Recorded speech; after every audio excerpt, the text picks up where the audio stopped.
Hello दोस्तों, सुन रहे हैं आप ये कहानी और मेरी ज़ुबानी। यह कहानी एक छोटे से पहाड़ी गांव की है जहां रात होते ही जंगलों में एक अजीब सी हलचल होने लगती थी। गांव वालों का कहना था कि वहां कोई आदमखोर रहता है और एक ऐसा राक्षस जो इंसान को खा जाता है। गांव के पास रहने वाला 23 साल का अर्जुन इस बात को अंधविश्वास मानता था। वो पढ़ाई के लिए शहर में रह रहा था, लेकिन छुट्टियों में गांव आया हुआ था। एक रात जब पूरा गांव सो रहा था, अर्जुन ने गांव के बाहरी हिस्से में किसी की चीख सुनी। उसने तुरंत टॉर्च उठाई और आवाज की ओर बढ़ने लगा। अर्जुन जब वहां पर पहुंचा तो उसने जमीन पर खून के धब्बे हैं और पास के झाड़ियों से किसी के चलने की आवाज आ रही थी।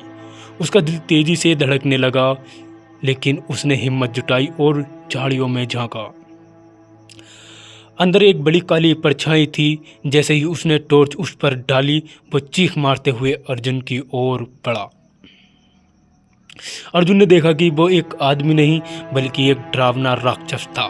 उसकी आंखें लाल और दांत खून से सने हुए थे। अर्जुन के होश उड़ गए, लेकिन उसने दौड़ते हुए खुद को बचाने की कोशिश की। वो सीधा गांव के मंदिर की ओर भागा, जहां उसकी दादी ने बताया कि भगवान की घंटी की आवाज़ सुनकर बुरी शक्ति दूर हो जाती है। मंदिर के पास पहुंचते ही अर्जुन ने जोर से घंटी बजाना शुरू किया। जैसे ही घंटी की आवाज़ गूंजने लगी, राक्षस चिल्लाने लगा और धीरे धीरे धुएं में बदल गया। गांव वाले अर्जुन की चीख सुनकर वहां जमा हो गए। अर्जुन ने उन्हें पूरी कहानी सुनाई। तभी गांव के बुजुर्ग ने कहा, ये वही आदमखोर था जिसने सालों पहले गांव के कई लोगों को मार डाला था। उस रात के बाद गांव में फिर कभी किसी ने आदमखोर को नहीं देखा, लेकिन अर्जुन को उस चीख और लाल आंखों का खौफ जिंदगी भर याद रहेगा।